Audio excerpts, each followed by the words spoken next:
and welcome to the live stream. Today we are going to do a really cool thing, which is just edit a fan fiction and be chill about it and just like figure out what went wrong with it in the first place and what I can do to edit it. And we have a butler with us today, and if he will stay in his basket, which would be lovely, we would have a cat cam. So that's a potential if he decides to be so kind.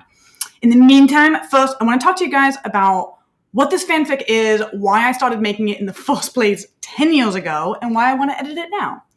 So this fanfiction is called The Weapon. I wrote it over a summer, and I was where I started it. I was living with my mom and my sister at the time, and for me, it was my first fanfiction ever. I was really nervous when I started, and it became this really incredible thing that taught me a ton about writing and pacing and everything. And in a lot of ways, it was awesome. But there were also a lot of problems with it. They usually, if anyone sends me a review and it's like chapter 11, I know it's going to be a flame, because that is when everyone bails out from the story and they all have the same statements about why, which is like, it's pretty miserable with like where my Harry Potter's mindset was. The whole story is effectively Harry Potter decides to become like the biggest, best person ever to defeat the Dark Lord, and he's going to be uber powerful and and he kind of does, but at the same time, I was 17 trying to write a growing up story. And then I was 19 when it finished, and like I didn't know how to make a growing up story for a teenager. As a teenager, shockingly, I was missing some vital information. So some things that actually just read as like mental health problems that you want him to recover from, that it's like the beginning of an emotional arc. Oh, they just stay that way the whole time. And you're just like, oh, honey bear, not good. So I really want to fix that. And I really want to fix, like, it sprawled forever. Like, it was 300,000 words long, which I was very proud of, and I should have been very proud of. That was awesome. I wrote a ton. But I also sprawled. I didn't know anything about phases in plots or about, like, plot theory at all. Any kind of the, like, 20-minute plot structures that I've been talking to you guys about a lot. I didn't know, so I didn't do them. And so the result was a story that was, like, always a little bit off from how I wanted it to be, and I've known that ever since. And so there's this consistent feeling for me of like, oh man, I'd really like to go back and edit it. And then, as I've talked to you guys before, I got really, really sick way back when, and my writing career just ended, and the motivation was gone, the momentum was gone, and I was really struggling. Even as I recovered, I started to get my energy back up to write anymore. I had a lot of anxiety about it. And it was something that was getting to be more and more of a problem until I wasn't writing at all. And I decided what I was going to do was every morning write a word of like fiction writing. And even that felt too hard with where my anxiety about writing and where my relationship with writing had gotten to. So I was like, no, I'm going to edit a word. I'm going to handwrite, just copy, paste, just word for word, hand copy the entirety of this 300,000 word fic, one word at a time every morning, and set myself up like a little bit of hope of like, hey, look, I'm going to be able to write someday. I'm going to put this guy in his basket and we'll see how it does. And so I had this feeling consistently over time that I knew that this was good for me. I was going to write this word, and I was going to make progress. I was really hopeful. Maybe it was going to like help me with anxiety. I didn't have any idea how well that was actually going to work. I went from handwriting one word of this thing at a time about a year ago to handwriting sentences at a time every morning. And then, a sentence wasn't quite right for what I wanted it to do. And maybe I'm just going to write it down a little differently, just a bit. And that turned into editing this 300,000 word behemoth. And I started doing it really big. And suddenly I started having all these ideas about how to make all of these different things that were problematic about it better. And I got really, really excited. But I also was starting this thing where I'm like making videos now and I have no idea how. And I'm working on that. I'm working on figuring out how to like make writing products like we've done. And it was this whole struggle to try to do both. And then I started getting to the point where, oh man, I can actually now, I think, really do both and make literally at the same time do both, make videos of me just writing this thing and editing this thing. And maybe it'll be interesting and maybe it won't. I don't know. We'll find out. So that's the origin of what we're doing here today. And so I'll start with what is wrong with this fic. And yes, it is called The Weapon. It's a Harry Potter fanfic. My author name on AO3 and on fanfic.net is Gwendolyn Fiction. So GWENDOLYNN Fiction. And this one is on fanfiction.net. So if you look at The Weapon by Gwendolyn Fiction, you will find it.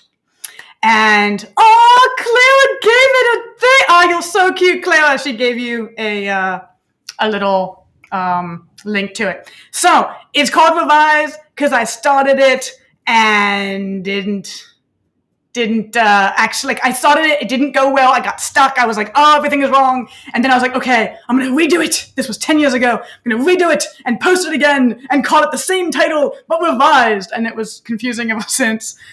There were other ways to solve that, I didn't do them, so that was the choice that I made.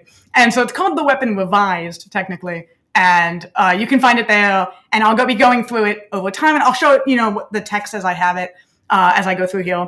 And just show you what I do and what I don't. So, going through what is wrong with The Weapon Revised. First, and like most strikingly, its sprawling length. I mean, I love 300,000 word fanfics. I adore them. So I'm glad that I wrote one and I want to keep it that like big.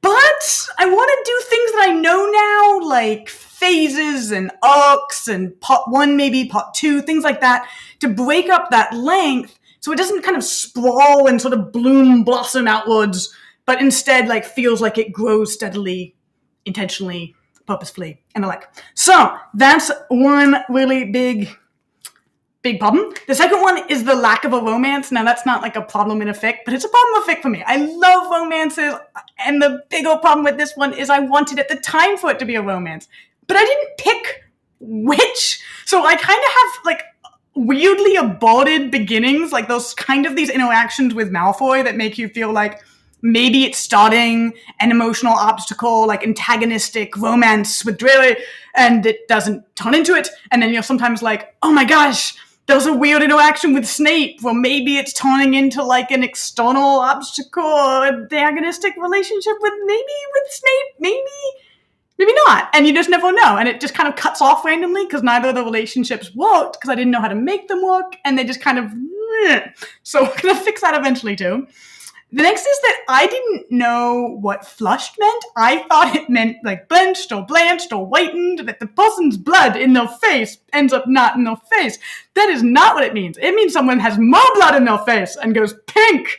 And so I have like Snape blush all the time in areas when you'd expect him to whiten, which ends up awkward.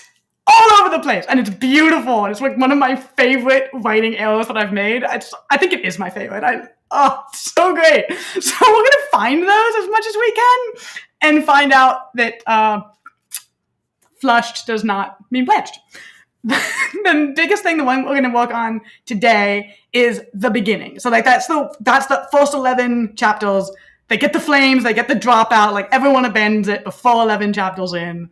And I always knew why. There was never a flame that I got that I didn't have like a niggling feeling that they were right, and like that I knew before I got my first flame. I knew there was something wrong with the beginning, but I didn't know how to fix it. The pacing was off. Maybe it's slow, like it's not quite there. But I was doing a couple things trying to like make my beginning interesting, of course, where like I was experimenting for one with like, I have Haley like study. I'm going to become an Uber boss. And I wanted to show that like it's really hard and he's like bored and he's doing the same thing over and over and over again. And I thought maybe I could have the reader kind of experience that too by having a lot of like the kind of the scenes repeat and it being a little boring. And if you got through that, you'd feel like you earned the power trip. That experiment didn't go quite as hoped. It instead ends up, as you'd probably expect, boring, because you're trying to make it boring, and I succeeded. So hey, writing goal, success. That's good. But when your writing goal is to bore your reader and you succeed, you bore your reader. And I did. So we're going to take out that idea, just be like, okay, failed experiment, undo that. There's another one where there's like, I don't increase the tension or changes or anything. And I have this Dudley relationship that progresses, but it doesn't hit a climax. So it kind of like, oh, you're building a friendship. And then you leave. Like, but what? So we're going to give that a climax of its own. I do not know what. And the last thing was that there was a big setting change where I was like, okay, this part of the Dursleys training montage is now boring. My solution was leave the Dursleys. So like I had him like go through the like train station trying to like avoid getting caught by Dementors or the Order, and he was gonna like avoid the Order and avoid Dumbledore and get through and then end up at a hostel and then study at this hostel. But what it actually means is you spend a lot of time getting to a new setting where you spend like maybe a chapter there and then you leave again, and it never works. You're always like, why was that the best solution? Huh? And so I'm going to go through, I'm just taking all that out. I'm just going to be like, all right, let's go hack and slash. Let's be brave. Let's go big. None of it's necessary. We don't go to the hostel. We don't go to the whole thing. But when I was doing my like little, I'm not editing, I'm just copying while I edit, thing, I ended up adding in this scene to try to add more interest of like a chase scene away from the Dementors to like escape and get to Hogwarts safely, and get to the hostel safely first. And it was kind of cool, and I kind of want to keep it. So what I might do is use that at the end of his training montage for how he gets to Hogwarts. That's my plan. So we will see how those changes end up. The other important thing to know is that the whole story is getting phases. As I mentioned, those parts. This is the training part. Then there will be a solo fighter part, stabby stab. Then there will be like a begin an army, like start a militia, found a secret society, and stabby stab with groups. Lots of people stabby stab. That's the third, and then he's going to end up like king of the world. If you get the feeling that this is a gigantic power trip arc, you're not wrong. So that is the plan. And the thing about with his like going from the training to going to like being a solo fighter, I had to explain, why does he not just like join the Order and like follow Dumbledore's orders and be like, okay, I'm a Order member stunning people. And like, so I really wanted to crush his belief in Dumbledore, which I found pretty easy. I will be frank. I have canon rants I can give you guys about Dumbledore as a leader or a person, or he makes choices. So I have Haley like get his belief in the Order and in Dumbledore get crushed. But when I first started this, I had this idea and I went, aha, let's start right in the beginning. His belief is just crushed automatically, but you don't get to watch it happen. And then I kind of go back and forth on it because sometimes he's still having these meetings with Dumbledore, like learning about Tom Riddle and his history. And you're like, wait, why? But if he doesn't, why? So I think more interesting is we slow that whole thing down. We make it into an arc. And so in the beginning, he believes in Dumbledore. He believes in the Order, which means his plan during this whole training montage is to earn his place in the Order. That's his plan. That's his goal. That's the thing that you expect as a reader for him to achieve. And then you're going to go like, okay, nope. He, in fact, loses that faith in what his plan is and takes that training and does something different with it by becoming a solo fighter and then kind of assassin, sort of a superpowered assassin type, as you do. Serial killer? I guess superpower serial killer assassin type, as you do. I think we're going to do that. And then he turns and makes an army. And those two things aren't really connected in ideas very much. But that said, I'm not changing this fic from the fic I wanted 10 years ago. Like, I'm not writing a new one. I'm writing that one. And in that one, he turns into an uber assassin serial killer, and we're keeping it. So that's going to happen. First, training. And so one of the things I need to edit in here is taking out those things about like not believing in the order, and instead have him planning on like trusting the order and trying to get to them. So that is the plan right now. And someone asked if it is an evil Dumbledore fic, and I think probably yes. I think that would be a fair statement. I mean, as much as you would call anyone evil, other than like Voldemort is made to be just like, I am evil, make evil, and that's why I do the things, is because that's an evil thing to do, and I'm evil, so I do that. And I want to give Voldemort a lot more interest and humanity, and like, why do people do these kind of things? Why, sort of a little bit of a blush of like, why did the Holocaust happen? And add that in as a layer over what the Death Eaters are doing. So make Voldemort, in that sense, less evil and more evil human, and have Dumbledore less like evil as well in that sense, and make him instead a very different type of pretty evil human. So whatever your terms are for that, I think that's how I'll be doing it. So we begin. Let's see.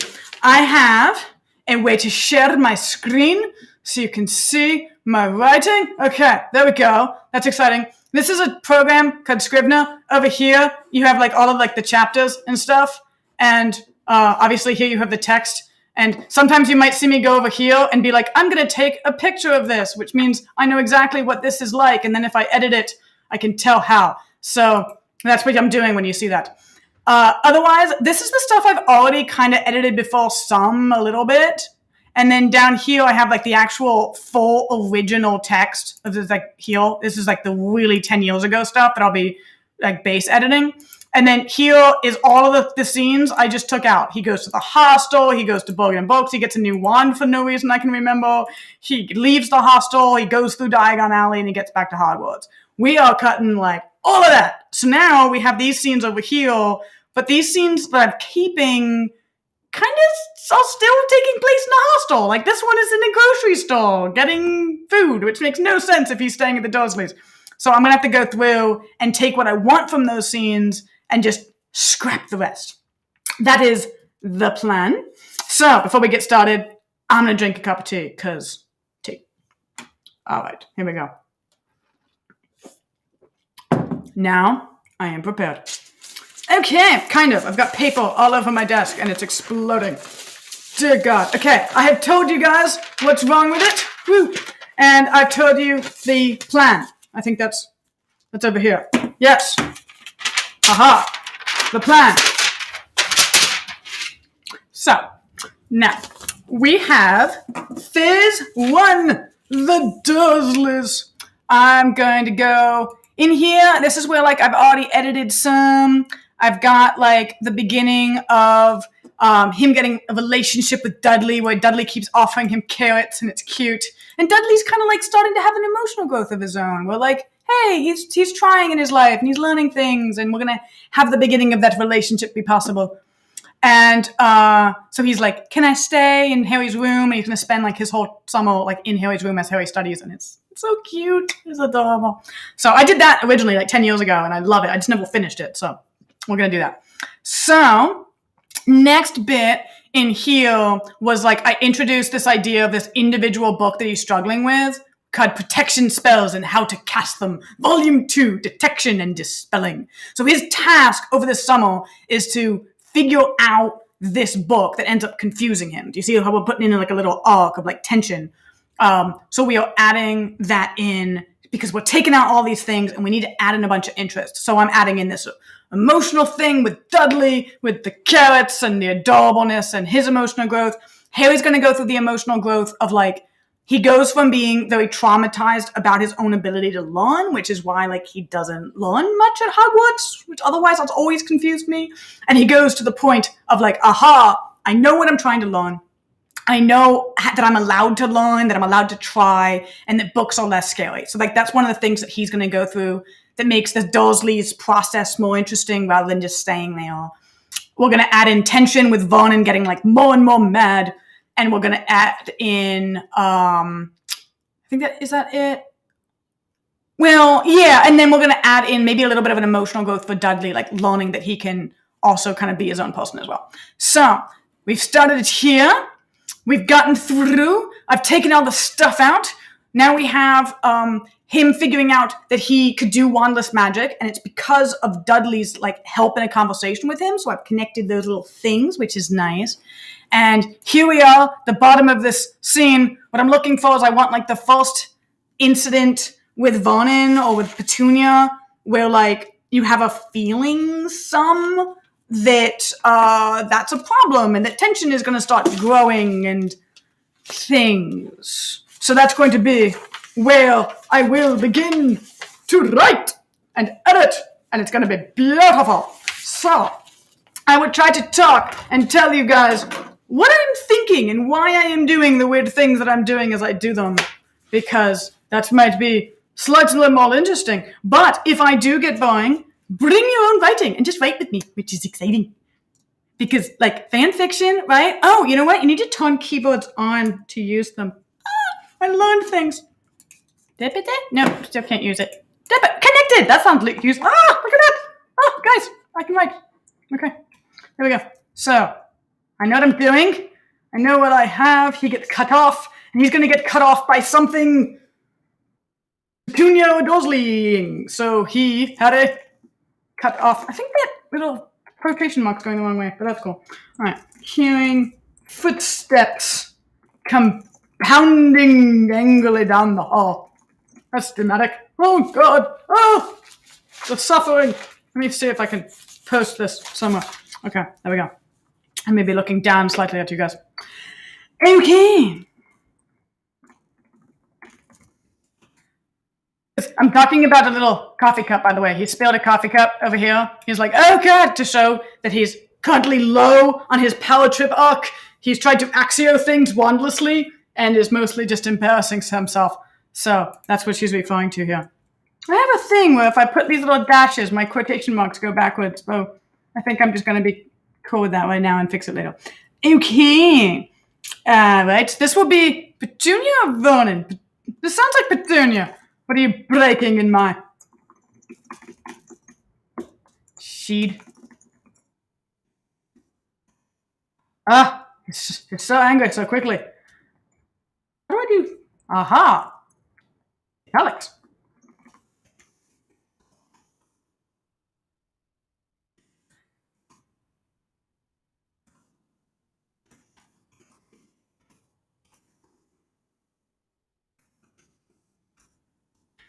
Aw, Dudley. There we go. So we still have Dudley in the room, and we can start Dudley and his. Maybe what I'm going to do is have Dudley see Harry not be frightened of the Dursleys, because that's definitely been a thing. Like, he comes home, he just saw Sirius die, and he's like, yeah, I'm not scared of you guys anymore. I've seen legit dead people. Like, you guys are angry and obnoxious, but like dead people are also not angry and obnoxious and significantly more scary. Petunia's trying to protect Dudley, who's pretty much an adult, and she's creepy. Aw, like, let's see. Let's add in some emotional abuse. Like, be contagious. It's really odd to have a sentence where you're like, let's just mix in some emotional abuse. Let's just add in a little. Oh, that's not how you spell Petunia, is it? Yeah. Is it? Pentunia. Nope, it's not. That's not a good name. Okay. Nope. I'm doing the same thing twice here. Like, she's glancing wide-eyed at him and then she's peering at him. Like, I'm thinking like peering at him suspiciously. But see, this is like the exact same sentence twice. Maybe I'll figure out which one I like better. Infected. There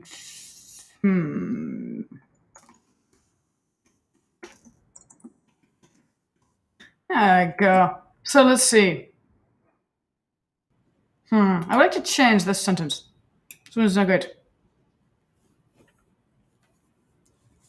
Maybe I'll just take that bit out, and you'll be able to figure it out from the next one. Yeah.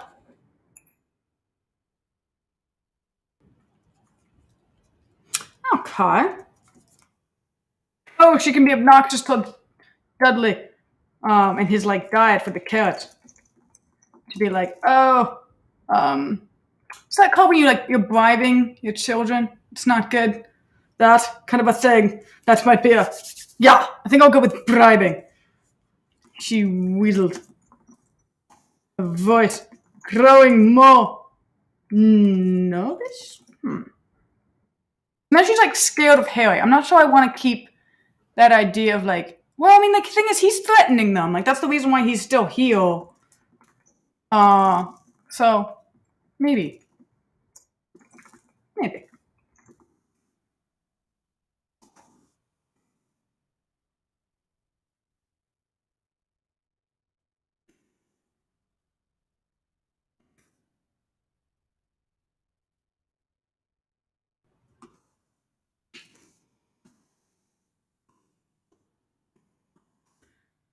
This is too fast. It doesn't make sense that she'd be like slamming a door here.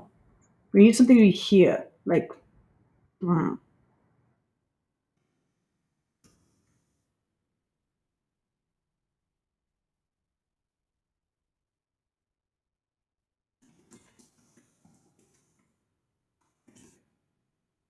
we go. Let's do that. Okay. And then Harry being like, okay. So this is like a soft escalation. It's not perfect. There's something bugging me about it, but I don't quite know what it is. But we'll see. I'll figure it out eventually. Oh, I won't. One of the two. So now we have like a little bit of that escalation. We have a little bit of like Petunia not really loving Harry and Dudley being in the same room, but Dudley manages to just completely ignore her and therefore win the battle. And Harry is still basically just completely ignoring them. It hasn't really escalated yet and gotten bad, but maybe there's a feeling of like, it's more like a status quo here. This is sort of like this is kind of just a little tense, you know. And then we will have to build it. Okay.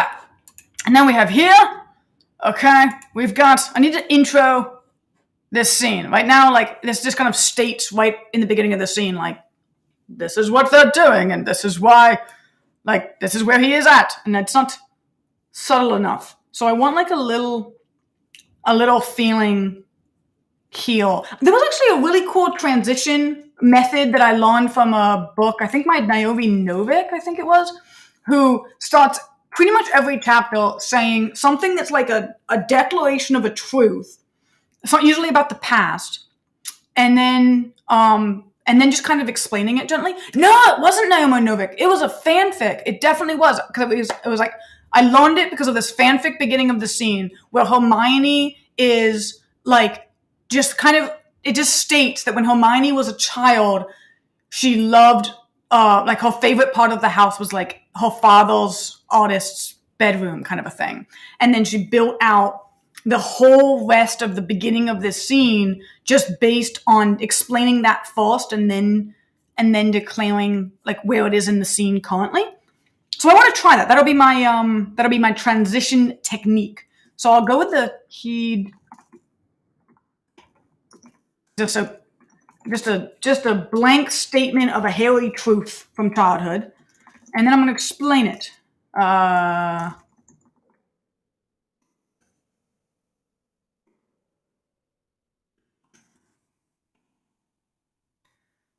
Oh, you know what this is also doing?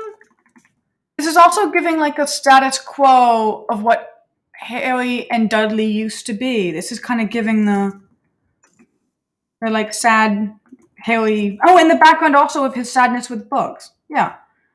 Maybe grades and tests had become real, and the Dursleys would rage. Yeah, you know what?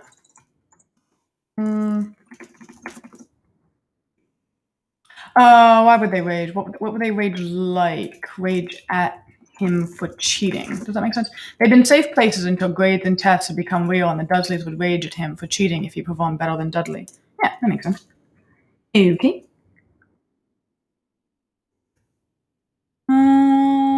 Okay, then a little bit maybe more of Dudley's bullying, or I could just leave it there. Because I'm thinking like, one of the little handwritten draft I have here goes on and talks about like Dudley had always like flushed his homework and like threw out his textbooks, and like Dudley's bullying more strongly.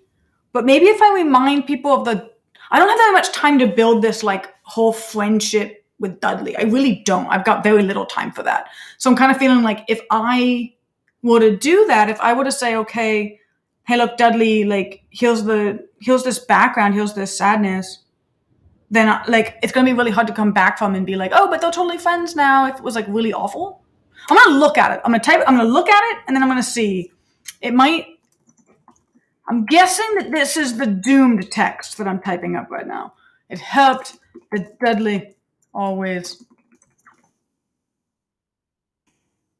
tossed out his textbooks.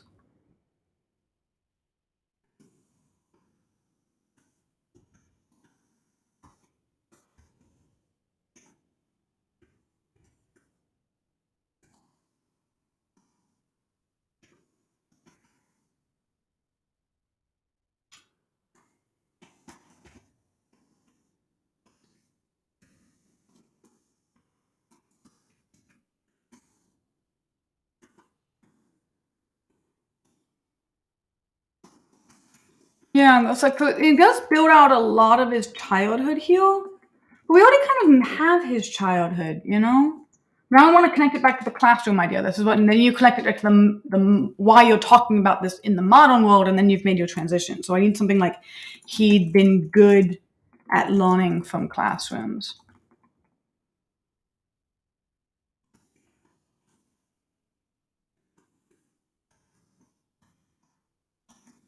Maybe actually this makes more sense if I do it. I'll do that later.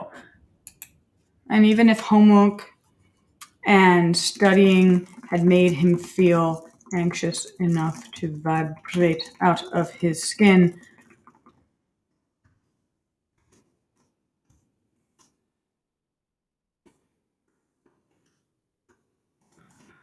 wonderful seems too strong. I don't think I want wonderful. I want something about classrooms that always felt like a relief. It wasn't talking about how much he loved school like Hermione. It's talking about how when he's at school, I guess peaceful or safe, or I would use the word safe. Something on that like the same lines. I want that sensation of there's a reason here why he wants this classroom atmosphere, that like it was before Hogwarts and he'd been in class.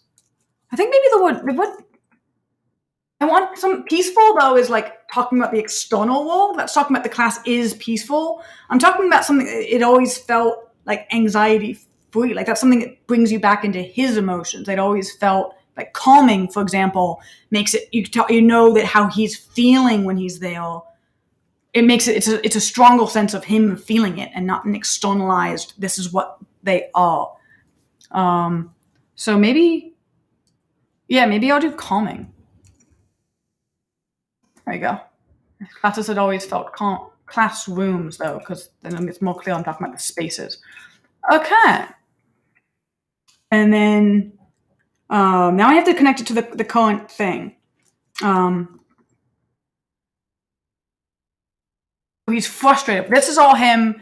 What I'm trying to connect to is that he's frustrated that he doesn't have where he wants to go. That this is like not where he wants to be. So I want something like he's frustrated now. So this whole classroom thing is him being frustrated. So like if something if it'd been a classroom, Harry thought he'd have had a chance. But the thing is, so if I do something like that, I have the connection. Like now I can go bang and I have an intro to this thing. He's frustrated. We talked about his past. Now he's in it. Like that works. But this feels like if it'd been, you're kind of like, if what had been, there's no, what does that it connect to? You know, that's kind of, it's a random it. I'm not loving that it. I need a better it option. Hmm. Hmm. Hmm.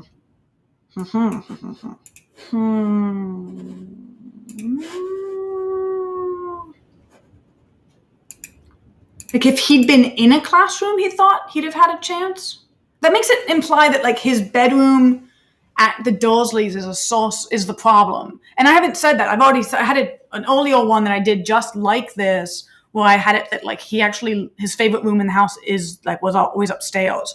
That doesn't work. So it's like if he'd been learning in a classroom, if he'd been in a, it's like, well, back to the problem is I set it as a room.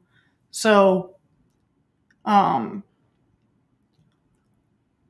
you don't learn from a classroom. So maybe what I can say is he'd always been good at learning, in class, you know. And if he'd been taking a class, you know, or if he'd been taught in a class, yeah, I'll do it that way. He'd been good at learning in classes. Okay, there we go. But most days weren't test days, and even if homework and studying had made him feel anxious enough to vibrate out of his skin, classrooms had always felt calming, barring Snape's, of course. He'd been good at learning in classes. If he'd been taught in a class, Harry thought, he'd have had a chance. After a month of practice, he could pull his did to him, but he couldn't even get them to hover, much less. Yeah, there we go. Okay. It'll do. 'Twill do. 'Twill serve. And we're done with that one. Next. Okay. So here we have a little bit more of like a Dudley interaction. There's a little bit more of like, okay, Dudley's still kind of an ass. A little bit young, a little bit uncertain how to say things well. But Dudley's actually trying here. At least in my mind, this is actually him trying to engage. Not well. And then there's this whole thing here of like, this is what he's learning. This is what he's struggling in the book, and his emotional growth here. I've already introduced this line about like slowing down the class of like what the Dursleys like used to say. It's kind of like an edit that I want to put in. So if I have him saying that, and kind of to himself, and he still knows that he's kind of the weak link, I think, is sort of the thought, like he's been trained consistently that he's dumb, that'll that's what he's trying to pull out of here. So I will build that up. I need more of an interaction with Dudley, but most of all, what I'm trying to do at this point is we're back to Tesco. We are back to the grocery store. That doesn't make any sense. So I need, I need all of this like detecting magic learning bit to now be not in a grocery store, but like in his same room with Dudley. So that's what I need to like get to meld. So I'll have Dudley talk. This seems like Dudley. And Harry's in a bad mood, and they're not close yet in their whole emotional bonding. So I know that I want to have that grow here, and that's the plan. And so I'm wanting something where it shows that there's still tension between them. They're not, Dudley's, still, as I said, young, and Harry is not the most patient of humans ever either. So a snapback insult. There you go. That's rude. Harry snuck. I hope that's a word. I'm not sure that's a word, but I'm going with it, and it's a new word if it's not a word already. So, going with it. Snuck. Opened his eyes when Dudley didn't reply. Even seeing... Okay. So his head is like on a desk, and I want him to be able to see Dudley, who's like sitting on the bed behind him. So I'm trying to imagine, like, if you were head down, could you see Could you see someone else? Yeah, I think you could, but you'd have to like not be looking at yourself. So I'm not sure that this works. Because my thought was like even seeing upside down, Dudley looked hurt, but that doesn't make sense. So maybe I should just have him turn around rather than like be here and then opening his eyes and then seeing through his own chest cavity. Because I mean, when I'm upset, I have an invisible chest cavity. So maybe that's fine. I think that's probably not fine. Okay, so let's just take that out and have it make more sense. I'll just have him turn around, and then I still need an even something. Dudley looked hurt, and then I want something here that's like he turned around. I'll just do that. He turned around when Dudley didn't reply. So now I need something that's like even not upside down because he's not.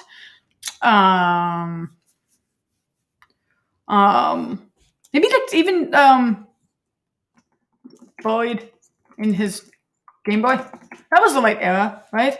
I think this book takes place in like 1996 or 1997, and that sounds like a Game Boy era. I'll have to look that up because I remember them. And I remember them while I was sitting in like a maroon Previa, like Toyota Previa with my mom. I didn't have what my big brothers did. And I think that would make sense that I was about, I guess, maybe not. Well, if anyone knows what year Game Boys came out, awesome. Otherwise, you're just going to have to like leave a flame on this of like the Game Boy timing is wrong. And I will change it and I'll have him playing with something else. But for now, it's a Game Boy because it just sort of fits his vibe. Maybe because he's in a game, right? I think he's crunching on a carrot, so hopefully he has carrots and a Game Boy. Maybe. This is all about his childhood, not relevant. I don't think that those are a problem. I think he's Game Boying and carrotsing, and if not, whoops. We'll hopefully catch it eventually. Okay, moving on. Exciting. Alrighty, so we fixed that. Having grimaced, wanting to flip his entire desk. What? Once? Over makes more sense. Over and walk away. It seemed for a moment the cause. Oh yes, Janet, thank you. Game Boy came out in 1989. I'm golden. I don't know if Dudley would still be playing with it then, because Dudley always has like the newest, awesomest things. But there was like a lot of phases of Game Boys, and they were still called Game Boys. I think NES maybe. I don't know. I'm not a gamey person. I avoid looking at screens. Okay, I have an e-ink screen so that it's like a Kindle but a monitor, so I don't have to have like a light bulb in my face because that doesn't go well at all. So like I'm the last person to be like knowing about any of these things. I'll Google it. We're cool. Okay. It seemed for a moment we're back here. The cause of Sirius's death. Oh, the angst was scrawled. Yeah, there we go. Was scrawled across the pages of that introduction. Okay, there we go. Of the book. Right? Does that make sense? No, it does not make sense. You don't even know that he's talking about a book. That's the problem.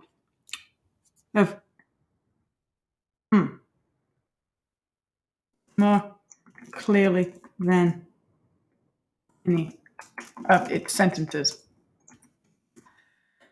Okay, because if it goes really hard and fast from like a Dudley discussion of skipping it, then like we know that he's annoyed about this, and then we have this whole like Dudley didn't reply sadness thing.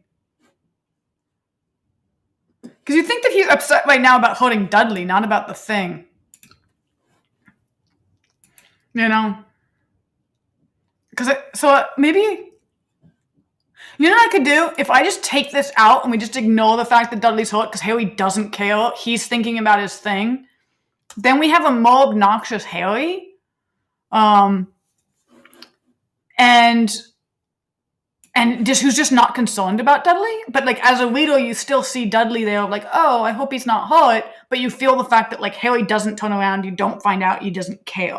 The problem is I'm kind of making Harry a less likable dude. But personally, not hating on Harry, a little bit hating on Harry, I find him more canon that way. So kind of a Mullen character.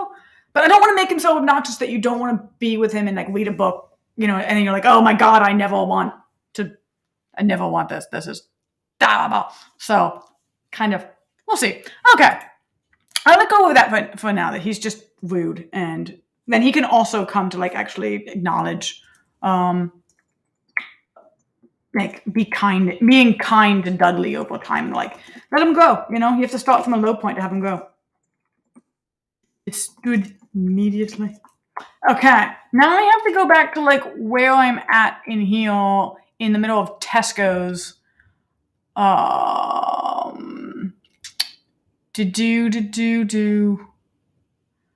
Like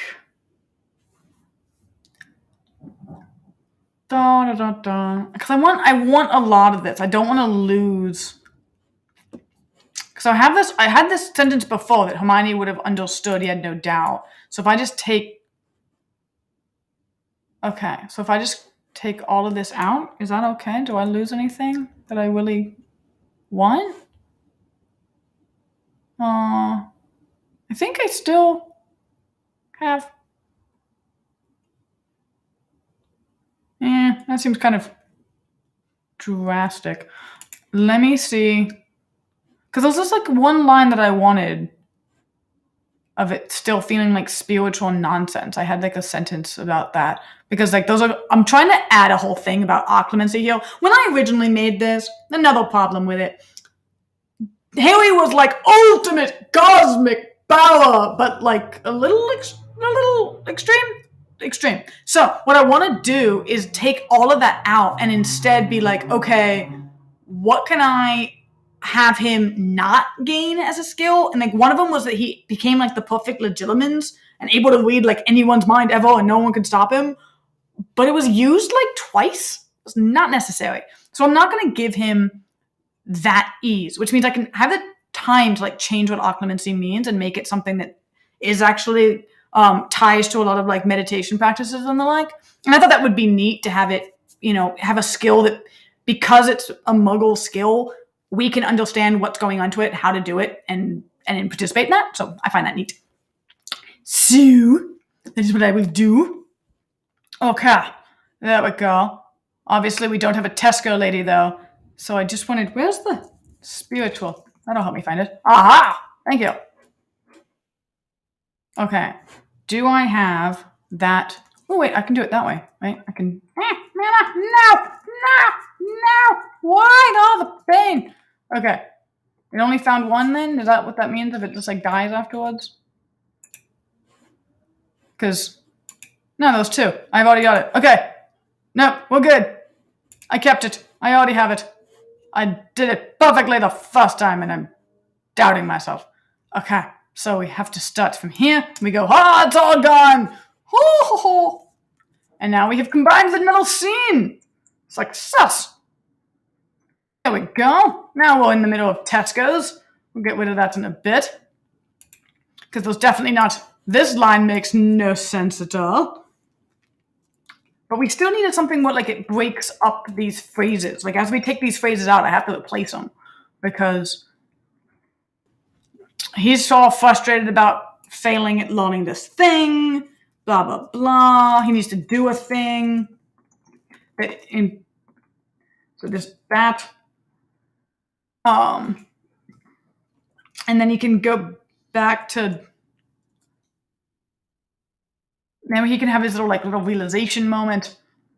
Because that's what happens here. He's just like, the little sentence, the thing that means, and eventually he's like, I understand. I nailed it. Which will be here.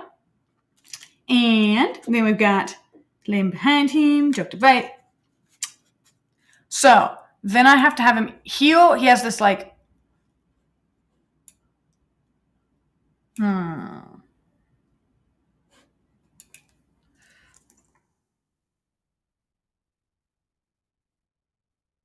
Or why would it be aching? I don't actually explain that. So I want something that, like, my point was that he was like clenching his jaw this whole time.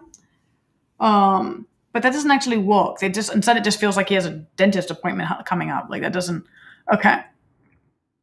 Then it indicates frustration and exhaustion. I need some kind of like kind of a. This is kind of a rueful expression. Like if he rubs at the back of his neck, you kind of get this feeling of him like not being really frustrated, just kind of being like, that's not quite right. I want something that's more like, that's more of like I have a headache and I'm frustrated kind of thing. That works a little bit better. I don't like the sentence, like, because he rubbed at his temples doesn't have like a where it's like his hands or like in what way, or like it kind of like even just like he massaged his temples with his thumbs, at least like had something, but no.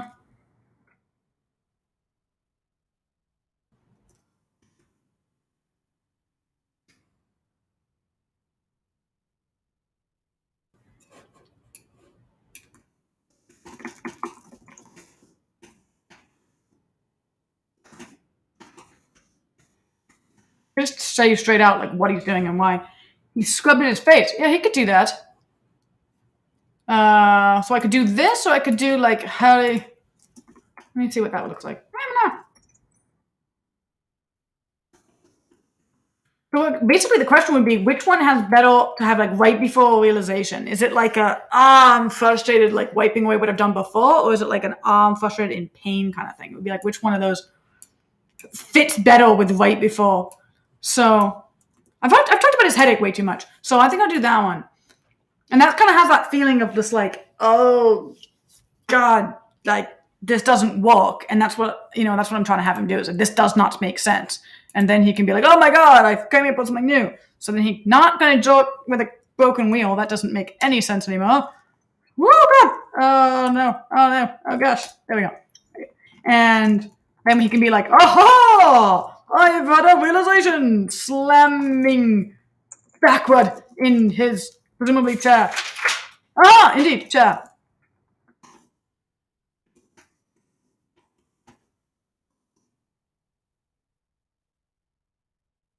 And I can be like, finally.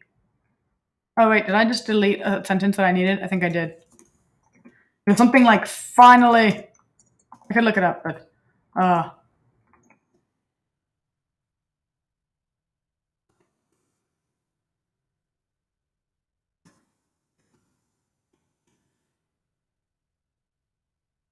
something about he made progress or he understood something new.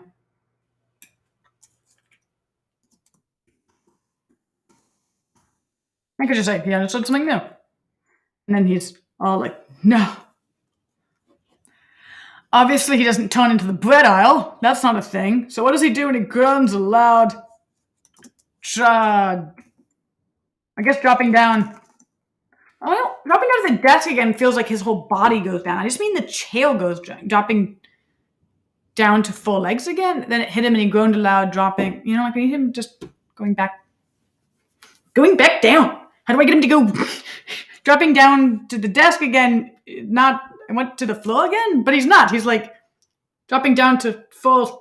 But if he goes to the 4 legs, personally, if I said dropping down to 4 legs, I get the feeling that he like has 4 legs and drops down. I lose the chair entirely. So I don't want his chair land back down with a clatter kind of a thing, like with a bang. His chairs, when they come back down, the clattering has a feeling of like multiple objects or like, ceramic on something. It's more of with a thump or a bang. He's got a wood floor. We know that because he hides his wand under it in like one of these eels. So it's not a carpet. So it's a wooden legged chair landing down on a wooden floor. So what is wood hitting wood? Thud? Yeah. Yeah, we'll go with thud. Thud. Yeah, it'll be a thud. Okay. Ready?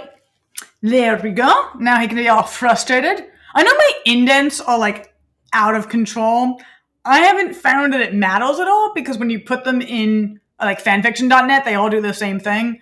So I've never learned like good ways of doing it. And it was when I went to go publish my original, it became a legit problem because all of my indents were just, I had to go through like sentence by sentence and fix them all. It's not the best project. And yet I never learned to actually do it better now. Things I'm not doing. Okay. Indeed. So. This is great because I'm like doing the hi, like the amazing thing that like I always am doing with my life of just like writing on a Sunday and it's amazing. And instead there's like people with me. This is great. Okay. Also, hello, people. So exciting. Okay, so we are continuing to try to get this to no longer take place in a grocery store. That's what we're doing, by the way, if you're new, is we are currently trying to make this scene, which happens with like a whole wheat bread and shelves, happen instead at the Dursleys. And it's making some problems. So, this is exciting. Also, Hufflepuff is writing HBFF too. So, yes, for Harry Potter. Wait, did you see on my little image for like the live screen, there's a little Harry Potter lightning bolt? I was excited about it. So, Harry Potter, it's amazing. Okay, not happening at a grocery store. We got the chair back down, which is great. We have this thing. I don't know if anything in this paragraph has anything to do with the grocery store.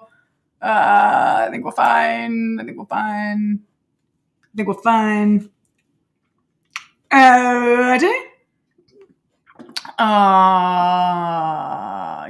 I think that's fine.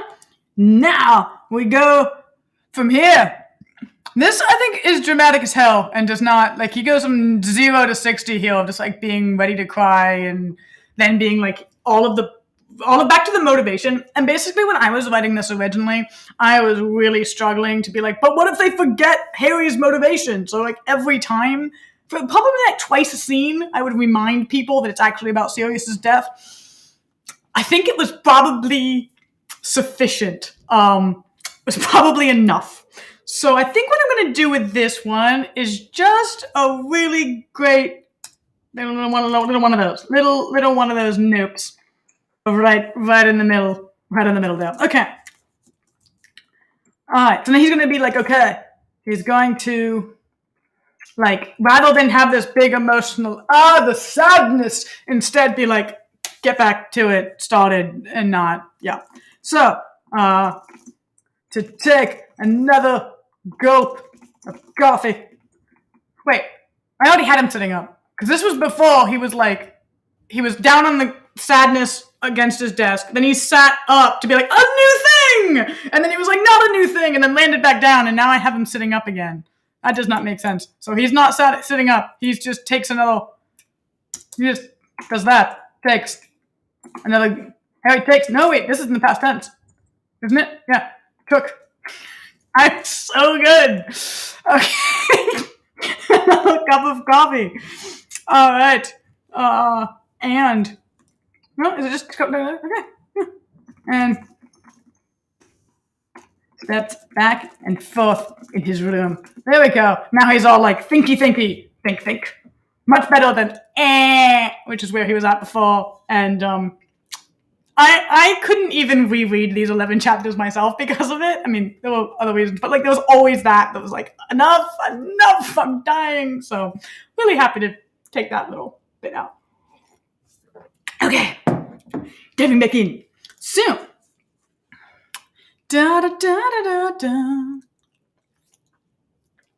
as it like slowly gets like fading light here, I'm just going to end up darker and at some point I'm going to actually have to legit turn the lights on in here. But I don't like lights, so for now I'll just be shadowy the way that I'm not supposed to be. And I'm sure people are like, oh, the tail. Okay. It's so good though. There's no lights on in my house. It's wonderful. Okay. I'm a vampire. Okay, so we drink coffee, he's thinky, and then I need him to be thinking again. So I think I'm doing thinkies in Italics. How do I italic? Aha! There we go. I know, but trust me, this is a less miserable Harry than I did in the past. Because Hufflepuff was like, oh my gosh, he's so miserable, and I went. It was bad. Like I made it into a thing where like you'd think the story is like a recovery from trauma story because he makes himself so miserable, and it was supposed to like hit the low point of that was the reason why he was able to be so wonderfully powerful was because he was willing to work so hard. If you think of if you know the origin story of One Punch Man, where he's like, I tried so hard for like 10 days, kind of a thing. It ran into that problem of like he tries so hard for like a summer and then is so powerful. It didn't actually fix the problem that I wanted, which was to explain how he got so powerful. So instead I'm making him slightly less powerful and also having other reasons why he gets as powerful as he does, which is going to include the fact that he has like a Horcrux, like someone else's soul like in his face, which you'd think is kind of a unique experience for a wizard. So that's going to help him. He doesn't know that yet though. It's secret. So first, that means that I can have him less miserable right now because I don't need it to be the reason why he's able to do the things he's able to do. So instead, I don't want to set off a whole emotional recovery arc of him learning not to torture himself. So like I have it a little bit, but like dialed down, dialed much down. It's going to be better. It's going to be way better. Okay. So once again, from the top, he's thinky. Detect a curse or word. I'd let my magic react. Oh, if it's mine, then this is definitely supposed to still be a thought. Okay, I got this. Woo! There we go. Oh gosh. To react to the blah, blah, blah. Okay. So I'm connecting to this little sentence here, and then boom, baby, look at that. We are no longer in a grocery store. We are doing the thinky bit. Thinky. Though I'm not. Yeah, okay. I'm kind of wondering if I should. All right, so he's going through the different things. He knows that he's going to do the reacting bit, and then obviously someone else could do it. And then okay, so that's the end of him, like the actual problem at hand. So I think I'd want to take this bit out, where he's just kind of going, I am mad, rather than like staying in the statement of him just being thinky. Because thinky is not more of the angst. And I don't want more angst, I want more thinky. So, more thinky. So feeling magic was possible, teachable, making a list. Universal. Assumed to be easy, but not innate. Is that how you spell innate? Innate? Nope. I got it the first one. Innate. Okay, now I have some kind of stopped short feeling. He's walking, so I need him to be like, aha! I already had him slam upwards and have his like chair to chair. Now he's walking. I could have him like that kind of thing of tipping over his own feet, kind of thing. Sort of an odd, like very, like not power trippy at all. Like this would be if I want to like immediately make a contrast that he has a realization, but I'm not having him be powerful, because instead he just looks like a little idiot, which is about the right point in his power curve, I think. So I think I'll keep him looking a bit like an idiot. Clemency. Okay, I could go with like blurted or shouted. Blooded makes more sense. Lady. And then now we're back down here. Okay, there's like this whole other thing with the teller, and then now I'm here. Woohoo, to bloated. And so I can delete that and be like, okay. Because, oh my gosh, also, like, just to bring that back for a second, all of the angst of the like, oh gosh, he thinks he's a drug, addict and miserable and what have you, and he's starving himself, and you're like, how is this supposed to be a power trip where his power is going downhill because he's starving himself, and it was not compelling. So, taking that out. Oh, that's not how you spell occupancy. Okay. And we have now the potential to focus the thing. Get rid of that. And we're here. Okay. All right. This is going well. We are almost out of this Tesco's, I think. So now he goes here. That's not in Tesco's. That's a Tesco. That doesn't make any sense.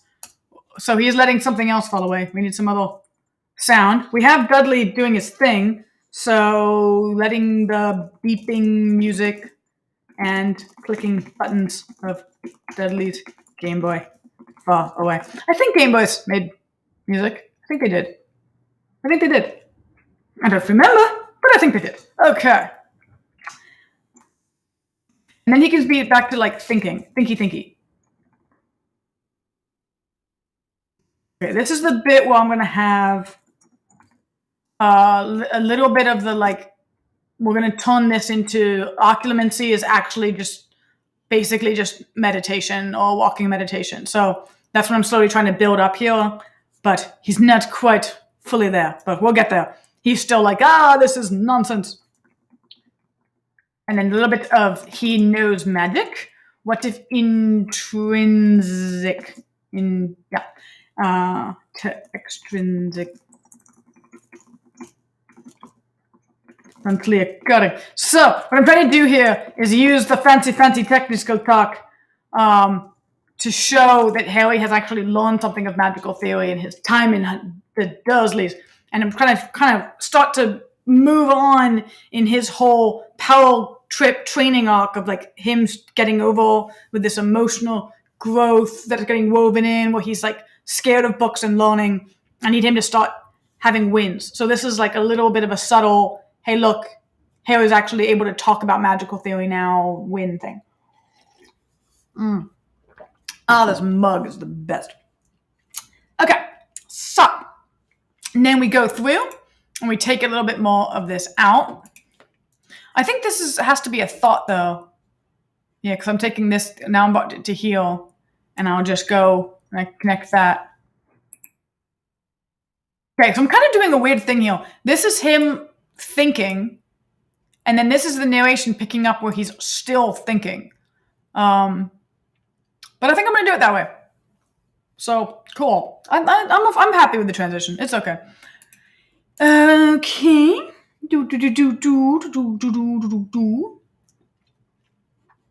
This has this. So he had to be. So I just want to change a little bit of his. This is a little bit like what he's actually feeling. And it doesn't. And like, how does he feel it? Like just having to feel it doesn't add a problem that he's trying to solve. Like what he needs to do, what he needs to build towards. What's the goal that you're waiting for him to achieve? So this needs to be an ability. So I wanted like an able to, or had to be aware enough. There we go. So he had to be aware enough of his magic to feel what happened when it overlooked a different spell. This is like, haha. The awareness thing is starting to come in. So occlumency is awareness, and this feeling magic, detecting magic thing is going to be awareness. And here's a sneak peek. This is going to be his big, like, why he's powerful thing is he's going to be able to feel magic, and that's going to like unleash his ultimate cosmic power, which is going to be the same thing as the reason, Horcrux in his face, that he's able to learn so quickly and get so good at things. So this is like the early in bit of it, of him figuring out that he's going to need to be able to feel magic. And it actually all starts because he misunderstands part of a book. This whole detection spells and how to detect them book that he's struggling with is he misunderstands, and he thinks that if he were to feel his magic, that's what the book is requiring him to do, then he'd be able to do the rest of the book. Actually, what the book does not say, fails to mention, is that there's a spell to detect magic that he's supposed to cast, and the rest of the book is about what to do with the results of that spell. because he doesn't know he's supposed to cast a spell. He thinks he's just always supposed to be aware of his magic, and therefore tries to become so and succeeds. And then ultimate cosmic power. So that's where we're going. So this is a little bit of it's a bitty beginning of it, of him just going, aha, that is what I need to do. And now I have the ability he's going to gain. And then here is his law, like the da-da-da. Okay. But I'm not sure this is necessary. And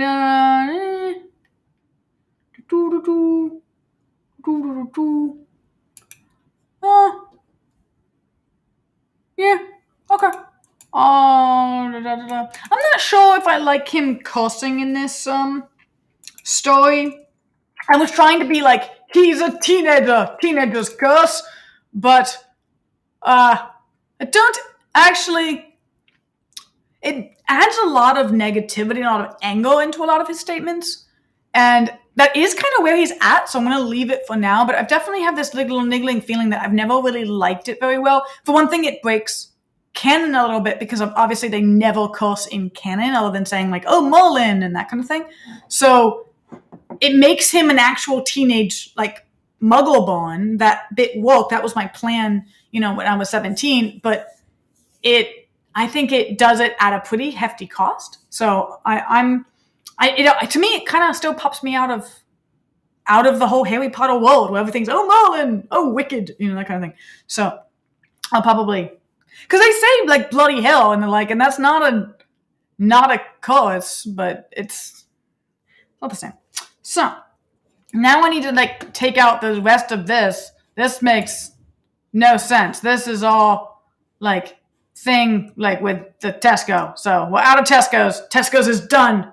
We have succeeded and reached our goal and escaped the evil Tesco.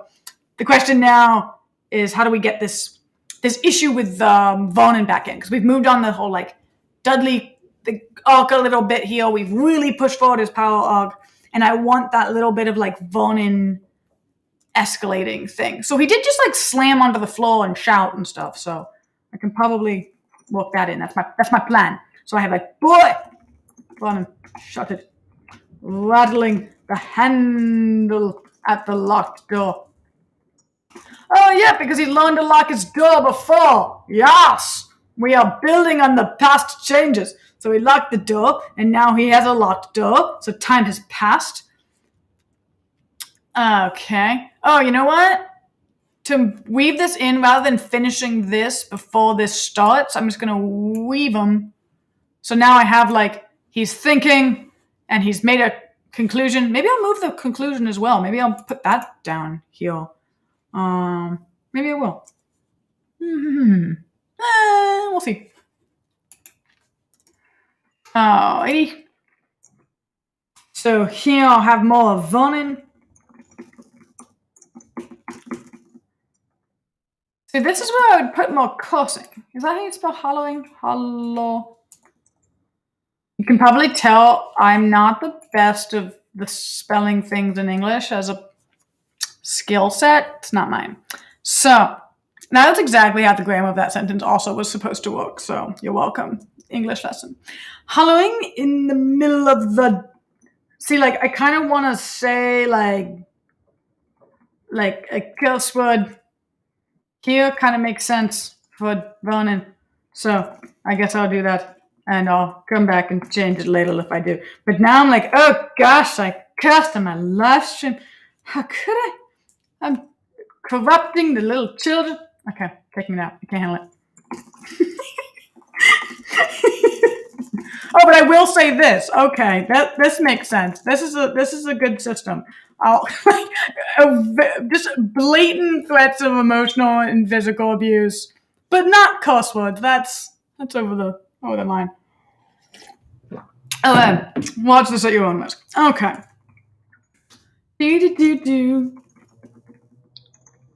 Okay, that's creepy. Okay. I feel like I've also already used this line earlier. I think I have like this is kind of a statement oleo in one of these 2 chapters. So I'm gonna have to check that for myself. I'm gonna make sure that that's not a thing I've doubled up on, because obviously that would be like Vernon has 1 line. So because I was thinking here, I could have a line here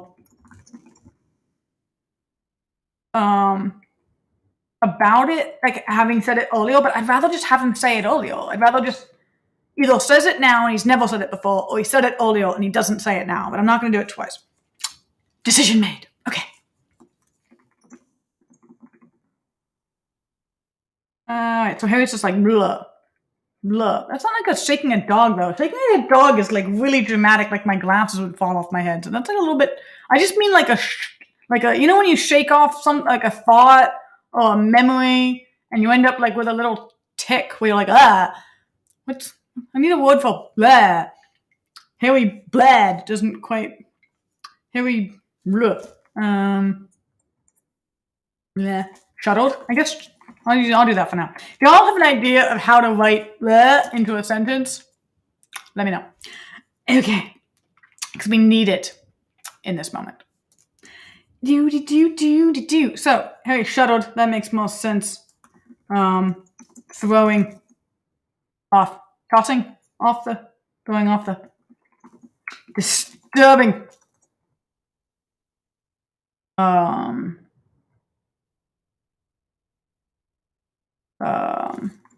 Remember like disturbing memories that brings up, or kind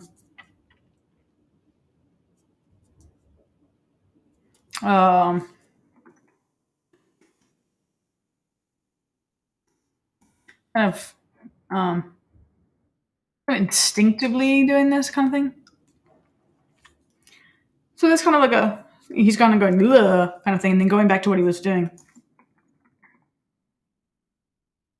Legilimens. I think that's how you something like that. Word.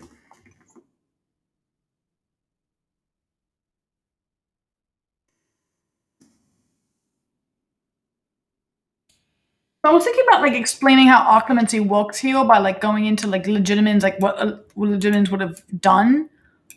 But I think it's actually better if I go back to when he first starts learning occlumency and I give people my definition of what occlumency is and like what he's learning about it then, rather than like now he's been learning it for a long time and I go and describe it now. That doesn't make as much sense. I don't think that works nearly as well. So I'm gonna like not talk about the fact that like that's how a legitimate would have read his mind.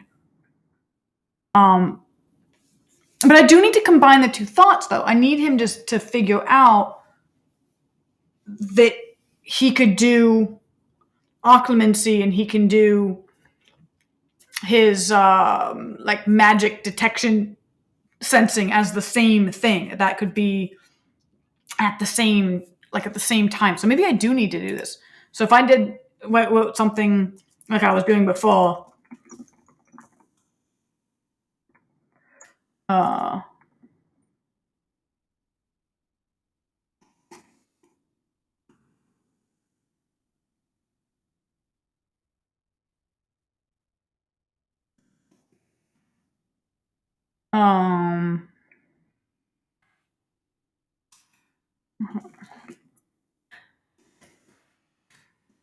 maybe explain like I need something where he's like frustrated with himself.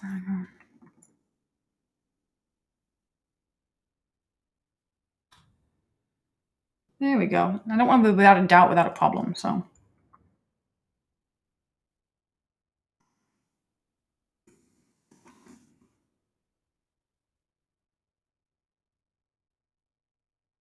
There we go. There we go. So now I have to describe occlumency now, I guess, and that's going to tie in. The problem is, like, he's kind of sitting in a chair here, like, walking back and forth. Really not much, like, action for him to be doing while I do this. So I'm kind of concerned that this is just not the best timing to give this description.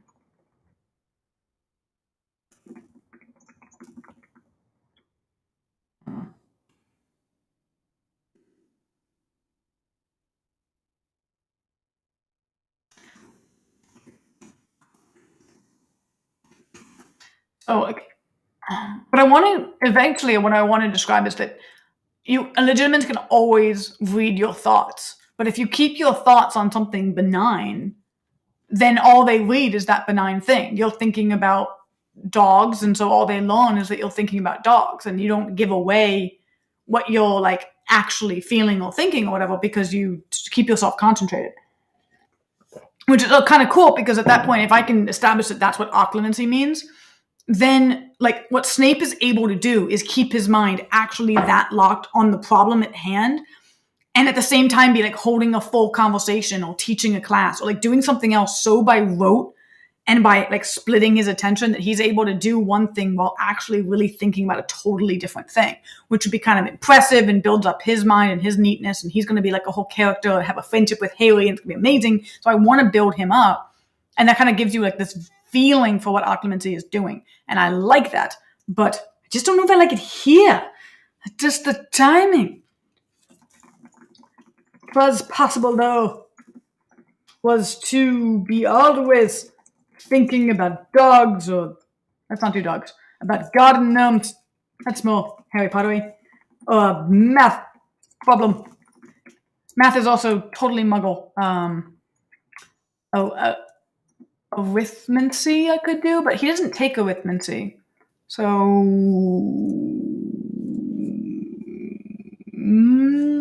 yeah, well, arithmancy. I'll do that for now.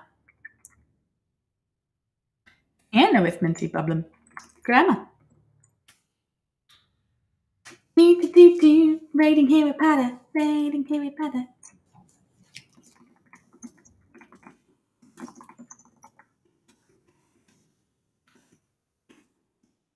Powerless. Okay, so now I have a description of what I think occlumency does and how it works. Maybe I'll make it really direct so that like you know exactly what a person has to do. And it makes it impressive. Okay, so he's not going to actually have the realization of like, holy snap, Snape is awesome.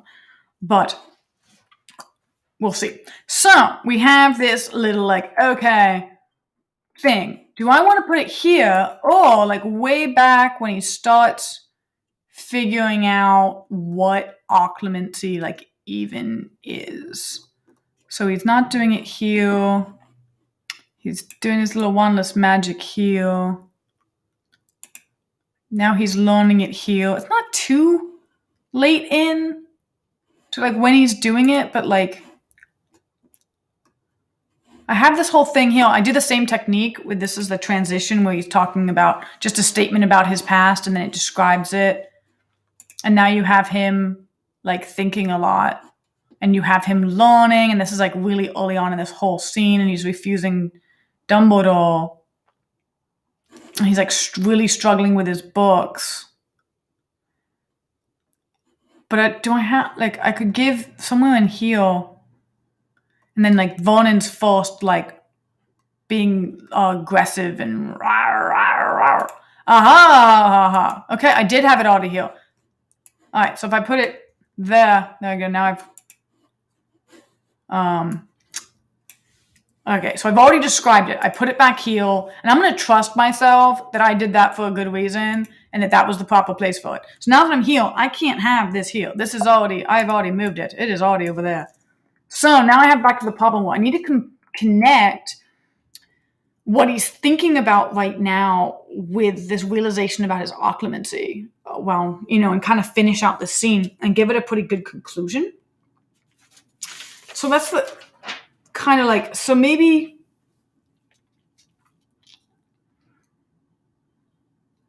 I just so I have him just still thinking.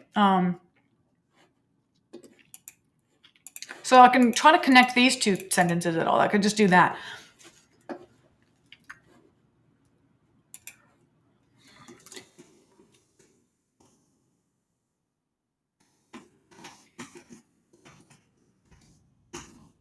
Have him instead just be stressed out about it. So like, what hope could he have to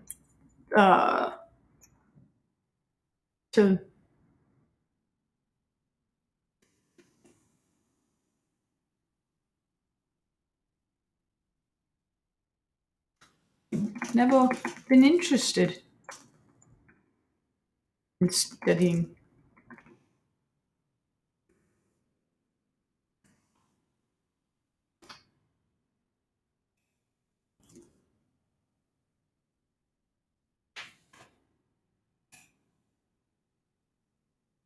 Always stayed active. I think the problem is that he stays too intellectual. He's like, a lot of times when you first start trying to meditate, you're trying to think about what you need to think about to meditate. You spend the whole time like just thinking, and you're not like feeling or settling or like experiencing your present at all. You're still way up in your thoughts. So if I have him having that problem, that he's just like not interested in these things, he's like not, because he's thinking about it like he's thinking about his own breath, and he's like, there's nothing to think about.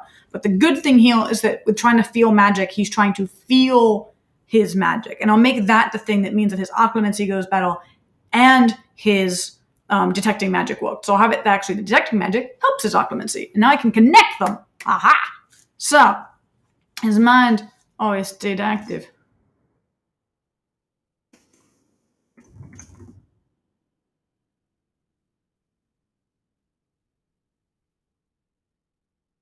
Running out of.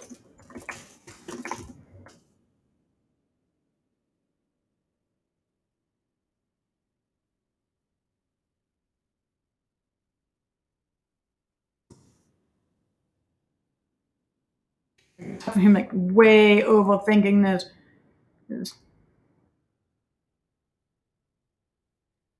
His breath, or something else that has something to do with something to do with breathing.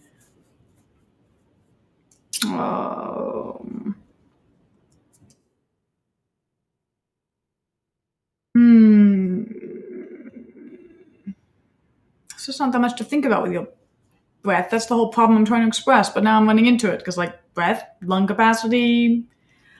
I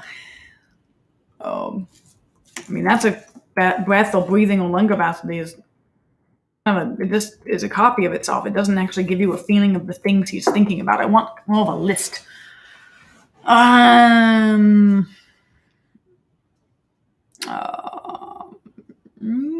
well. Okay. Oh well. Perfect. A little do. Alright, so he's running into thinking.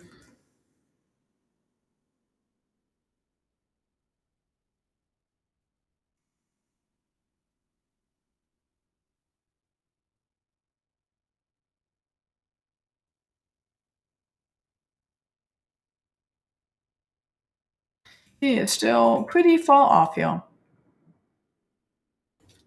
It's not impersonal, that's not the.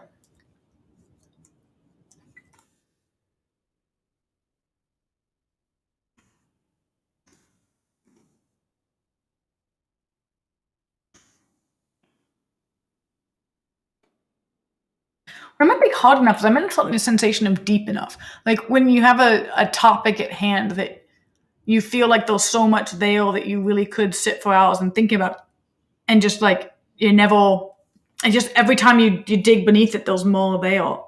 There's always more to feel like in emotion when you're sitting in meditation. There's always something beneath it, and you can get more and more aware and have your awareness of your world and yourself and the universe that you're in grow.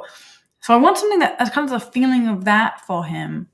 That, but maybe I'll have to have him discover that over time, so he can think that it's going to be useful, and that's not actually the reason why it's useful. Yeah.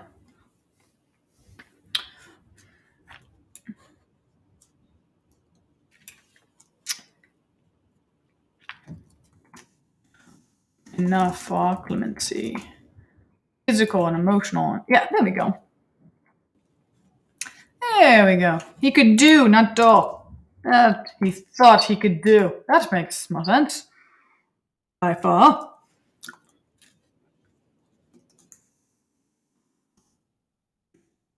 So I'm gonna have like Dudley, action to end this little scene.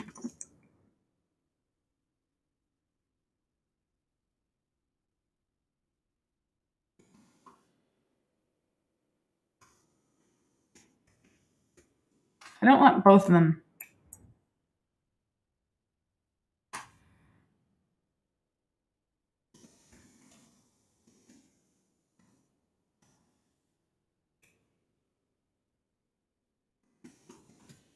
Okay, so I'm gonna have Harry like be like, okay, I'm doing it. I'm doing it now. I am sitting down and going to meditate in his very, very new age way. Okay.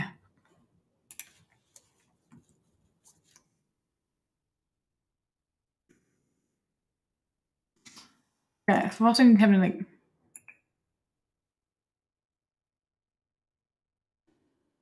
okay. Early attempts of meditation. This is gonna be amazing.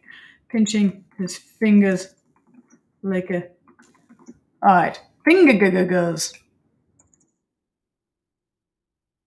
Alright, so something very not accustomed to this. There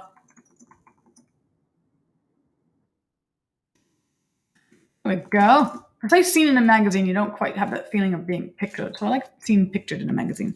I'm gonna get both. And there's his struggling with acclimacy in the past. Aw, Dudley's emotional growth. Adorable.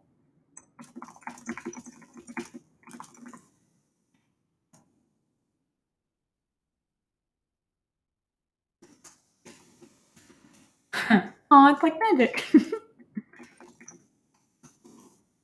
Anyway, listened to Vernon ranting at the closed door for a moment. Oh, and it's cool. It's like he completely forgot about it. Like we'd stopped talking about it, so it's then you're like, oh, that is still happening. And then he's there, included, and closed his eyes. Aww, adorable. Okay, so he's like actively ignoring Vernon. You still have a feeling of like Vernon getting bigger and bigger. Dudley is starting to learn things and learn things from Harry, so that's improving. We have Harry's like power trip starting to happen and go into place, and we have the end of this scene. We're no longer in a Tesco's, which is also great. We're staying. So this is no longer learning at a hostel. This is now finished. And this is what happened in this scene. He basically invents detecting magic on action. Invents detecting magic. Okay, so that's what happens here. This one here, we finished this one off. This was Harry practices magic and first escalation with Petunia. That's the important part. Here we finished this off where he discovers wandless magic and is just going to stay at the hostel. That's exciting.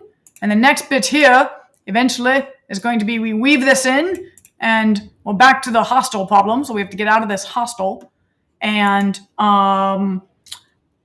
finish things out with his learning has to get connected in here. So basically, I think all I need to do is be like, we are not in a hostel. There we go. And then I'm going to copy this bit and go up, it's gone, and then bring it over here, and now it's not going to be finished. Taking that out. Oh no! Do a last bit here. Alrighty. This could be the end of this scene. I like that pretty well, but I could also have you like really have him